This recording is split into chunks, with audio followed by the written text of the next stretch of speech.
Welcome to Life by Design, episode 399.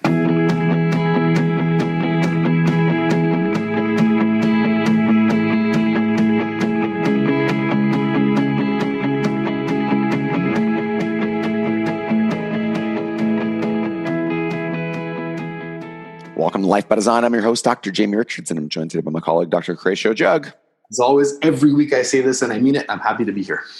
We are creators of Life by Design with many locations worldwide. Each week on the show, we discuss the principles and the practice of Life by Design. Today, we're talking about drugs, supplements, and fallacies. This is based off a comment that somebody made on Twitter that we thought was interesting.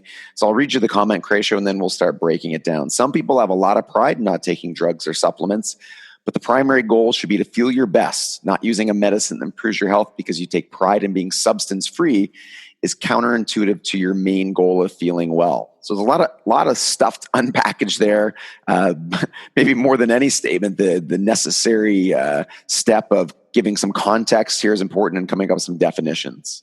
Yeah, I agree. So I mean, when you first hear that statement, you're like, yeah, okay, it makes sense. Yeah, it makes sense. It's a good statement. It's clearly, and I rightfully agree. It's clearly referencing the pride, in people who fall more on our side or the quote unquote natural side of health, or they're prideful that they're not taking anything extra into our body to feel good. So I think the most important message here and the biggest contradiction that really, I think if we had to hang our hat, Jamie, on like one thing that we really want to get across is that health and feeling good are not the same thing all of the time. And right. In chiropractic, right, the classic examples are a fever.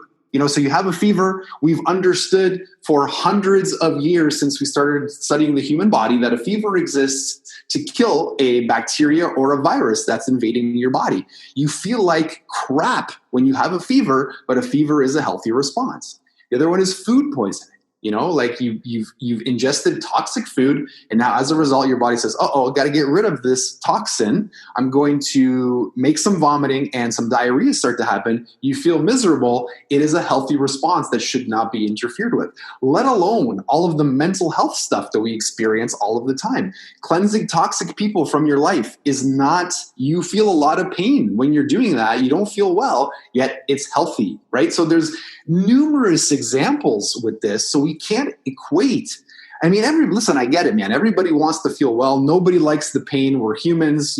Pain is not a good response. However, I don't know, man. In my life, the goal is not to be pain-free. The goal is to be healthy.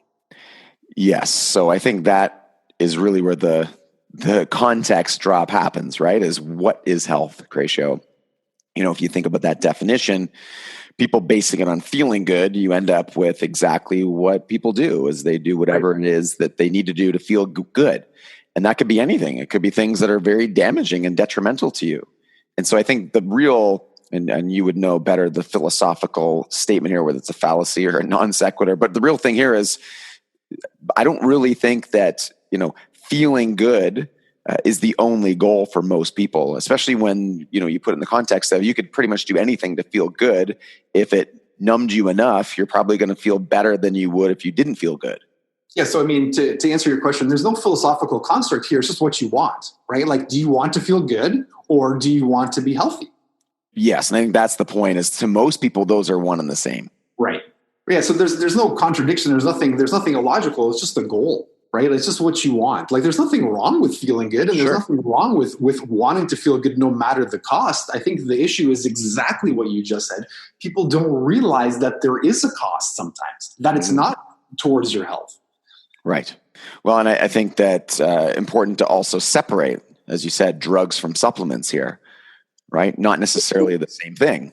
Yeah, so we're moving on to the second point here, right? Where I'm sure it's not on purpose. I know this person. This is a really good person. He mentions drugs and supplements like they're one and the same. And unfortunately, people do try to use supplements like they're drugs, right? The purpose of drugs is to treat a disease or an illness, right? These are prescription medications that a doctor would prescribe. I understand that drugs can be used for other things to alter state. That's not what we're talking about here today.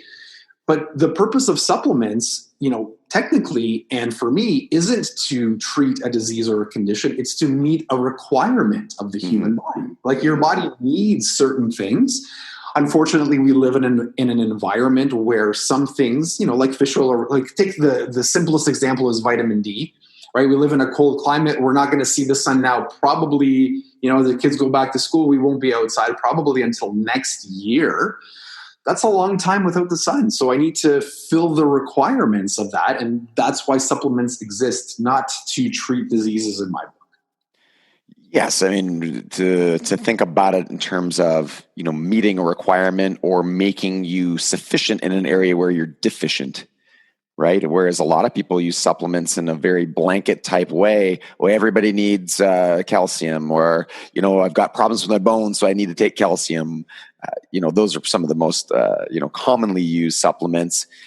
But I think that, the question is, are you using supplements to improve health, meaning improve function, meaning meet a need of your body that you're not able to meet through real food? Totally fine. Are you using it to, just add in more of something because you think more is going to be better?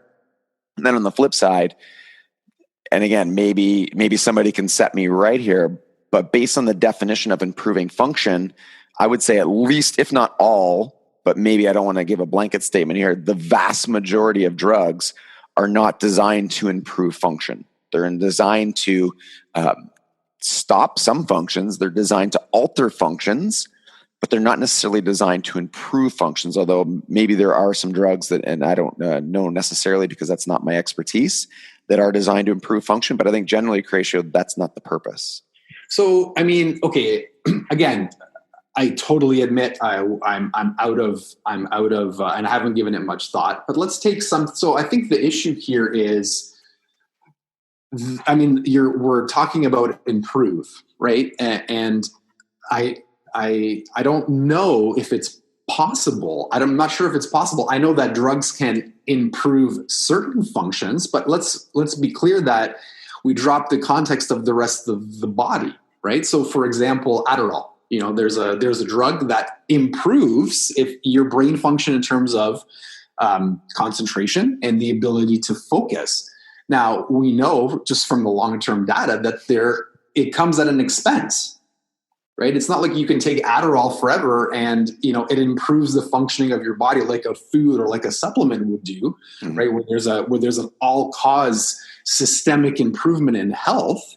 But I think you can manipulate. I like the term manipulate. Medication is used to manipulate, and sometimes for the benefit and for the survival of the organism. But I don't know. I think the way that I look at it is that drugs are used to manipulate a certain function. Sure. Well, and I think that, to dig in on this, my question would be, let's use your Adderall example. Does it really improve the function of the brain? Or as you said, does it alter the function of the brain? So does it, generate an outcome through actually creating some type of change that maybe isn't improving the function of the brain, but it's still yielding that outcome? Yeah, no, I think that's what you're saying in the sense that, yes, you can manipulate an ending. So the same would be true, let's say blood pressure medications. Let's say you're, you at 150 over 90. And I'm not saying that, you shouldn't take a medication to save your life in some instances, but just because you were able to manipulate your blood pressure to 130 over 80 doesn't necessarily mean that you improve the function of your cardiovascular system or of your kidneys or of any other system that's involved in the regulation of blood pressure. You just manipulated an outcome by changing, one, aspect of what's happening in order to change the pressure in the arterial walls. It also doesn't mean that you can continue to create bad habits or sustain bad habits that caused that problem in the first place. Of course. Right? I think that's the issue. I would agree. And again, I'm out of my scope. I fully admit that, and it would make. I think I can even rationalize when taking blood pressure medication might be a good short-term solution when somebody's in a high-risk category, but it's definitely not meant to be taken for 30, 40 years like how some people are taking these medications. Well, yeah, and that goes back to exactly the point of this physician who, again, I also know and is, a good person and a good physician. In that sense, I think yes, maybe what he's getting at is people who don't want to take a medication when they truly need it to survive. Because they're prideful in that sense. Yeah, well, that's ridiculous, because survival to me is a much higher value, right, than most other things. And obviously, if you, our rule in our house is first rule is don't die, because obviously if you die, you don't have a life. So yes, I don't think being prideful in that sense is is valuable. I think it's anti-life. And so, sometimes you have to do things that are going to be in opposition to what, your big picture is in order to get you to that place. But as you said, I think that doesn't also give you an excuse to bypass all the other things we know that the body needs while you continue to go downhill, but manipulate the markers at the end to make it seem like everything's fine. Yeah, I would totally agree with that. And yeah, you're right. The overall message, in this case, is pride on something that's foolish is just a really bad idea. Yeah. Well, and it shows you the level of complexity with the body, and at the same time, it shows you that a lot of statements that you may read on the surface, especially if you haven't really clarified your thinking in a certain area, they're going to seem true. They're going to seem like they make total sense.